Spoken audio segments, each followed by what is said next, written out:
Hello friends, welcome back to my channel social science learners together. I hope आप सब अच्छे होंगे, अच्छे से अपनी स्टडी और रिवीजन टाइम टू टाइम कर रहे होंगे। फ्रेंड्स, लास्ट वीडियो में मैंने आपके साथ शेयर करा था क्लास 9th का चैप्टर 3 नाज़ीवाद और हिटलर का उदय हिस्ट्री का, जिसमें पार्ट 1 और पार्ट 2 मैं ऑलरेडी आपके साथ शेयर कर चुकी हूँ। आज की वीडियो में मैं आपके साथ शेयर करूँगी इसी चैप्टर का, यानी कि नाज़ीवाद और हिटलर का उदय का पार्ट 3। तो फ्रेंड्स, इस चैप्टर को हमने 3 पार्ट्स में इसीलिए डिवाइड किया है क्योंकि चैप्टर थोड़ा लेंथी है और अगर एक ही वीडियो में इसको हम करने की कोशिश करते तो शायद मुझे ऐसा फील होता है कि इतनी अच्छे से आपको समझ में नहीं आ पाता। तो फ्रेंड्स, प्लीज़ अगर आपको ये वीडियो अच्छे लगते हैं तो अपने फ्रेंड्स के साथ लाइक और शेयर ज़रूर करा करिए और प्लीज़ चैनल को सब्सक्राइब ज़रूर कर दीजिए। चलिए, क्यों ना हम लोग अपनी अपनी लाइफ का एक टारगेट बनाते हैं। जैसे आप लोग टारगेट बनाइए कि आज मुझे कम से कम किसी भी सब्जेक्ट के, आप ज़रूरी नहीं, क्योंकि देखिए आपके सभी पेपर सब्जेक्ट आने हैं पेपर में, तो कि मुझे आज एटलीस्ट 5 क्वेश्चन जो हैं लॉन्ग क्वेश्चंस पर्टिकुलर इस सब्जेक्ट के याद करने हैं, ठीक है।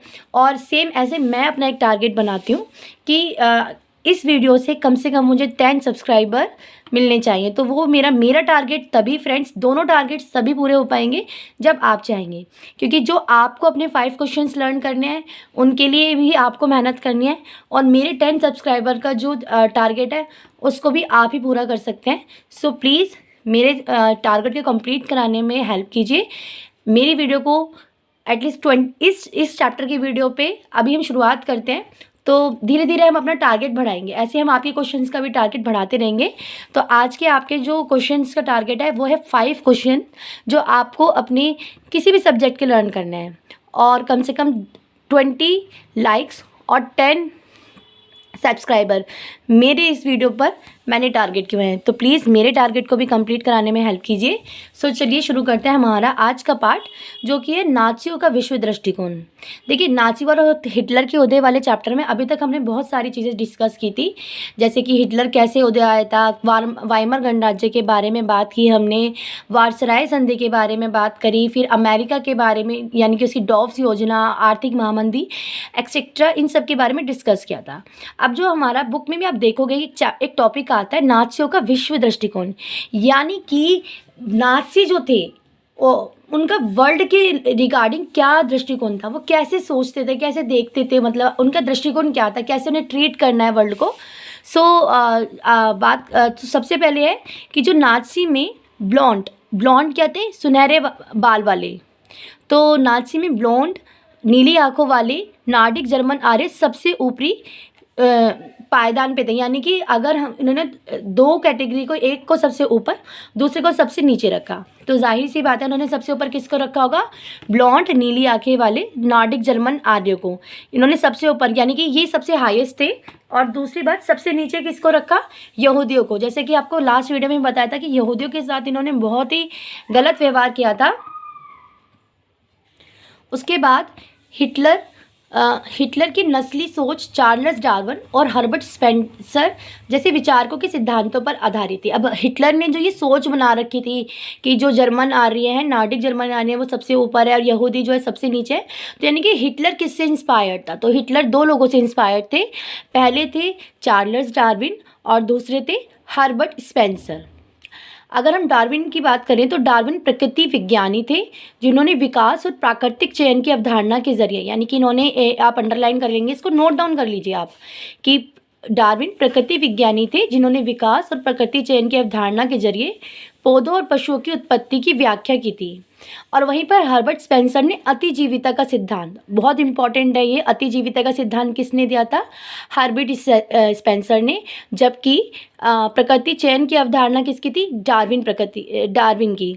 तो हर्बर्ट स्पेंसर ने जो अतिजीविता का सिद्धांत, यानी कि सर्वाइवल ऑफ द फिटेस्ट का मीनिंग था कि जो सबसे योग्य है वही जिंदा बचेगा। और कहीं ना कहीं नाज़ियों ने भी अपनी यही एक थिंकिंग बना रखी थी कि जो सबसे योग्य है वही जिंदा बचेगा। और नाज़ियों के लिए सबसे योग्य कौन थे, आपके नॉर्डिक जर्मन आर्य, और यहूदियों को नाज़ियों के अकॉर्डिंग जीने का राइट ही नहीं था। उसके बाद हिटलर की विचारधारा का दूसरा पहलू है लेबेनस्ट्रातम या जीवन परिधि की भू राजनीतिक अवधारणा। यहाँ पर एक और चीज़ है कि सबसे पहले जो यूज़ किया था उन्होंने, हिटलर जर्मन सीमाओं को और फैलाना चाहता था पूर्व में। पोलैंड पहली प्रयोगशाला थी, यानी कि हिटलर का जो मेन मोटिव था कि जर्मन सीमाओं को फैलाना है। तो जर्मन सीमाओं को फैलाने के लिए उसने कहाँ पर सबसे पहले यूज़ किया, उसको पोलैंड पर, यानी कि पोलैंड में उसने सबसे पहले अपना कब्जा कंट्रोल करने की, यानी कि अपने जर्मनी को फैलाने की कोशिश की थी। नार्डिक जर्मन आर्य जो थे ना, वो उत्तरी यूरोपीय देशों में रहते थे। आपने अंडर देखो, सब चीज़ों को आप नोट डाउन करते चलिए। अभी आपको लग रहा होगा कि हर चीज़ को अगर हम नोट करेंगे तो फिर हमारा तो बहुत टाइम जाएगा, लेकिन जब हम चीज़ों को नोट करते हैं ना, देखिए जब आपने एक बार रीडिंग करी हो या किसी चीज़ को सुना हो और आप उसको एक बार लिख लीजिए, तो आपको ना लाइफ टाइम के लिए वो चीज़ें याद रहने लगती हैं। और तो ऐसे सेइंग जो जो पॉइंट्स आपको लग रहा है, जिनको मैं बार बार बोलती हूँ कि इंपॉर्टेंट फैक्ट है, तो आप प्लीज़ उसको लिखा ज़रूर करिए। फिर नाज़ी जर्मनी में सबसे बुरा हाल किसका था, यहूदियों का हुआ था। ये सारा कुछ देख रहे हैं कि विश्व के बारे में नाज़ियों का क्या प्रोपेगेंडा था, या वो कैसा सोचते थे, उसके बारे में किस तरीके से डील करना चाहते थे। तो जैसा कि हर बार आपको हर वीडियो में बताया है कि यहूदियों का हाल सबसे बुरा नाज़ी जर्मन में हुआ था। एक्चुअली में क्या था कि यहूदी जो थे समाज से अलग बस्तियों में रहते थे, जिन्हें घेटो कहा जाता था। घेटो यानी दड़बा कहा जाता था। तो आपको यहाँ पे एक फैक्ट क्या पता चला, घेटो क्या था, यहूदियों के लिए अलग थलग बस्ती, यानी कि उनको समाज से बिल्कुल अलग कर दिया था कि तुम्हारा कोई राइट ही नहीं है कि तुम हमारे बीच में रह सको। उसके बाद जिप्सी के दो समुदाय थे, एक सिंती और एक रोमा। यहाँ पर एक आपको ध्यान रखना है कि नाइट ऑफ ब्रोकन ग्लासेस की घटना हुई थी। नाइट ऑफ ब्रोकन ग्लासेस की जो घटना हुई थी 1938 में हुई थी, लेकिन आपको यहाँ पर याद रहना चाहिए कि नाइट ऑफ ब्रोकन ग्लास की घटना क्या थी। ध्यान से देखिए, मैंने ना यहाँ पर चैप्टर से रिलेटेड जितने भी इंपॉर्टेंट फैक्ट्स हैं वो आपके साथ डिस्कस करने की कोशिश किए थे, ताकि कोई भी आपका एक पार्ट रहे ना। और आप यकीन कीजिए, आपको ये जो वीडियो होगी ना, आपके आने वाले टाइम तक हेल्प करेगी, क्योंकि छोटी छोटी चीज़ों को ध्यान में रखा गया है। जैसे अब आप देखोगे ना, नाइट ऑफ ब्रोकन ग्लास, अगर आपने क्लास में रीड किया होगा तो मे बी आपने रीड किया होगा, सिर्फ जस्ट रीड करके छोड़ दिया होगा, लेकिन हमारी जो कोशिश होती है वो होती है कि आपको चीज़ों को याद कराना। ठीक है, तो नाइट ऑफ ब्रोकन की ग्लास की घटना क्या थी, यहूदियों की संपत्तियों को तहस नहस किया गया, लूटा गया, उनके घरों पर हमले और यहूदी प्रार्थनाघर जला दिए गए, गिरफ्तार कर लिया गया था। तो यही घटना थी नाइट ऑफ ब्रोकन ग्लास, यानी कि पूरी तरीके से यहूदियों को इस घटना के द्वारा बर्बाद कर दिया गया था। और ये घटना हुई थी नवंबर 30, 1938 में। आपने याद रखना है, नाइट ऑफ ब्रोकन ग्लास की घटना कब हुई थी, आप मेरे साथ बोलिए, नवंबर 1938 में। और आपको ये भी याद रखना है कि नाइट ऑफ ब्रोकन ग्लास की जो घटना हुई थी वो किससे रिलेटेड थी, यहूदियों से। फिर दबावबंदी या घेटोसाइजेशन का चरण शुरू होता है 1940 से 44 में। अब ये क्या था कि सितंबर 1944 में सभी यहूदियों को हुक्म दिया गया कि वे पीला सितारा अपना लगा कर रखेंगे। ठीक है, अपनी कमीज़ पर लगा कर रखेंगे। जर्मनी में 1940 के बाद सर्वनाश का काल शुरू हुआ था। देखिए यहाँ पे ना चरणों में बांटा हुआ है, तो हम बात करें अभी 1940 से 44 की। डेयर किफ्टिबिस की बुक अर्नेस्ट हिमलर ने रचित थी। यहाँ पे आपको बुक्स के भी नाम बताए गए हैं ताकि आपको याद रहे। 10 साल की उम्र के बच्चों को युंगफोंग में दाखिल करा दिया जाता था। देखिए जैसे कि आपको पहले बताया कि हिटलर का एक मोटिव था अपने लिए एक शक्तिशाली सेना का संगठन करना। तो वो सेना का संगठन कैसे कर रहा था कि 10 साल से ही उसने क्या करना शुरू कर दिया था, अपने जो बच्चे थे उनको युंगफोंग में एडमिशन दिलाना, यानी कि दाखिल कराना शुरू कर दिया गया था। उसके बाद 14 साल की उम्र के सभी लड़कों को नाचियों के युवा संगठन हिटलर यूथ की सदस्यता लेनी पड़ती थी। अब यहाँ पर बचपन से ही नाची जो है, हिटलर जो है तैयार कर रहा था अपने लिए एक शक्तिशाली सेना, जिसने के लिए उसने बच्चों को ही टारगेट बनाना शुरू कर दिया। एक तरीके से हम कह सकते हैं कि 10 साल से उनकी ट्रेनिंग स्टार्ट हो गई थी। फिर उसके बाद 18 साल की उम्र में वो लेबर सर्विस यानी कि श्रम सेवा में शामिल हो जाते थे। आप देखिए बच्चों का भी एक एज का क्राइटेरिया डिसाइड कर दिया है, किस तरीके से उनको बनना है, किस किस तरीके से एडमिट होना है। ठीक है, और अंत में यानी कि लास्ट में नाची संगठन की सदस्यता लेनी पड़ती थी। तो ये जो चरण थे ये थे कि जब नाची का मेंबरशिप लेनी होती थी, यानी कि ऑर्गेनाइजेशन का पार्ट बनना होता था, तो नाची जो बच्चे थे उनको ये चरण यानी कि 10 साल, फिर 14 साल, उसके बाद 18 साल में अलग अलग डिफरेंट ऑर्गेनाइजेशन में उनको एडमिशन लेना होता था। उसके बाद हम बात करते हैं युंग फोक। युंगफॉन्ग क्या था कि 14 साल से कम वाले बच्चों के लिए नाज़ी युवा संगठन, यानी कि बचपन से ही बच्चों को तैयार किया जा रहा था आपके नाज़ी प्रोपेगेंडा के लिए। नाज़ी लीग का गठन हुआ था 1922 में। 1926 में उसे हिटलर यूथ का नाम दिया गया था। और जैसे कि मैंने आपको पहले भी बताया कि जो हिटलर था वो बहुत ही अच्छा स्पीकर था, और उसके जो उसका भाषण होता था उसके कुछ इम्पॉर्टेंट जैसे लाइंस है कि उसने 1933 में कहा था कि मेरे राज्य की सबसे महत्वपूर्ण नागरिक माँ है।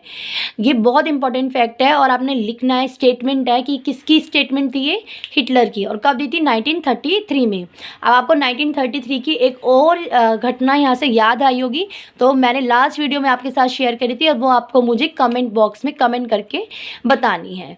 उसके साथ ही नागरिक माँ बोला, और उसने ये भी साथ में बताया कि अगर कोई स्त्री यानी कि कोई महिला 4 बच्चे पैदा करेगी तो मैं उस माँ को कांसे का तबका दूंगा, ठीक है।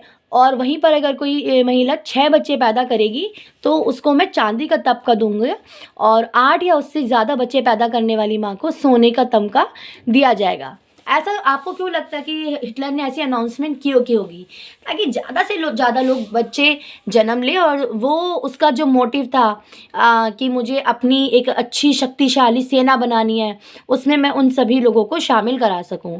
और नाची दस्तावेज में जो प्रयुक्त शब्द था सामूहिक हत्याओं को विशेष व्यवहार कहा जाता था। यहाँ पर अब हम कुछ वर्ड्स देखेंगे जो कि नाज़ी डॉक्यूमेंट्स में यूज़ होते थे। जैसे कि पहला था विशेष व्यवहार। तो विशेष व्यवहार का मीनिंग क्या था? सामूहिक हत्या, यानी कि जो ग्रुप पे हत्याएं की जा रही हैं।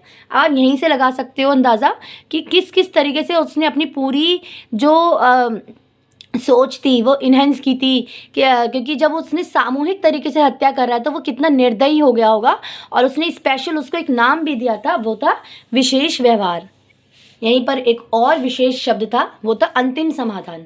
अंतिम समाधान अगेन उसने यहूदियों के लिए यूज़ किया था, क्योंकि उसको लगता था कि यहूदियों का एक ही समाधान है, और वो है मृत्यु, उनको मौत के घाट उतार देना। यूथेजेनिया यूज़ होता था विकलांगों के लिए। ये देखो 1 मार्क के लिए आपके बहुत इंपॉर्टेंट है। आपको लगता होगा कि 1 मार्क में कहीं से भी क्वेश्चन कुछ लिमिटेड क्वेश्चन ही आते नहीं। 1 मार्क के जो इंपॉर्टेंट क्वेश्चन होते हैं ना, वो हर बार कुछ ना कुछ चेंज होते रहते हैं, क्योंकि यहीं से पता चलता है कि बच्चे ने कितना डीपली स्टडी किया है। उसके बाद आता है इवैक्यूएशन, यानी कि खाली कराना। इवैक्यूएशन था गैस चैम्बरों में ले जाना।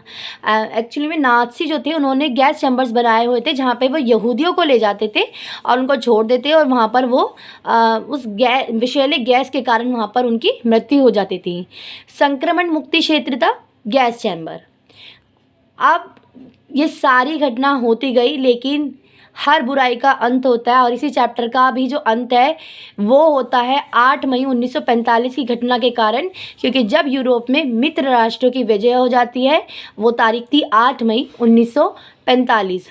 और थर्ड राइक ऑफ ड्रीम्स, ये जो बुक थी वो शैलाट बैराट ने लिखी थी, और यहीं से शुरू हो जाता है आपका कि जैसे ही आपके मित्र राष्ट्र की विजय हुई, कहीं ना कहीं हिटलर टूट चुका था, वो बर्दाश्त नहीं कर सकता था फिर से वही उसी तरीके की जो कंडीशन फर्स्ट वर्ल्ड वार के बाद हुई थी। और अंत में आकर जो हिटलर होते हैं और उनके जो प्रचार मंत्री होते हैं गोबल्स, वो आत्महत्या कर लेते हैं, क्योंकि अब हिटलर के सामने एक ही ऑप्शन बचता है, अपने आप को या तो मित्र राष्ट्रों को समर्पित कर देना, या फिर अपने ज़िंदगी को समाप्त कर देना। तो हिटलर को लगा कि अगर मैं मित्र राष्ट्र के बीच में गया तो वो मेरे लिए सबसे ज़्यादा अपमानजनक है। सो इसने चूज़ किया कि मैं सुसाइड करूँगा, और उसके साथ साथ उसके प्रचार मंत्री गोबल्स ने भी आत्महत्या कर ली थी। तो यहीं पर हमारा जो ये चैप्टर है नाज़ीवाद और हिटलर का उदय यहाँ पर ही समाप्त होता है, एंड होता है। लेकिन फ्रेंड्स, आप सबसे रिक्वेस्ट है कि आप लोग ना पूरी वीडियो देखा करो। वीडियो देखने के बाद आप सब कोशिश करा करो अपने नोट्स को प्रिपेयर करने की। इवन आप नोट्स पूरे मत बनाइए, आपको सिर्फ मेन पॉइंट्स लिखने हैं। और अगर आप चाहते हो कि आपके साथ कुछ इंपॉर्टेंट फैक्ट्स इस चैप्टर के अगेन या अलग से डिस्कस किए जाए, तो आप मुझे कमेंट बॉक्स में ज़रूर बताइएगा। और मैं आपको एक बार फिर से अपना और आपका दोनों का टारगेट बता दूं, और ये भी बता दूं हमारे दोनों के टारगेट्स को आप ही पूरा कर सकते हो। पहला 10 सब्सक्राइबर्स, 20 लाइक्स, और आपके लिए है 5 क्वेश्चंस। और आप मुझे बताएंगे भी कि किस किस ने अपने 5 क्वेश्चन का टारगेट कंप्लीट किया है। चलिए मिलते हैं आपकी इसके साथ नई वीडियो में एक नए चैप्टर के साथ, आपके अपने channel social science learners together में।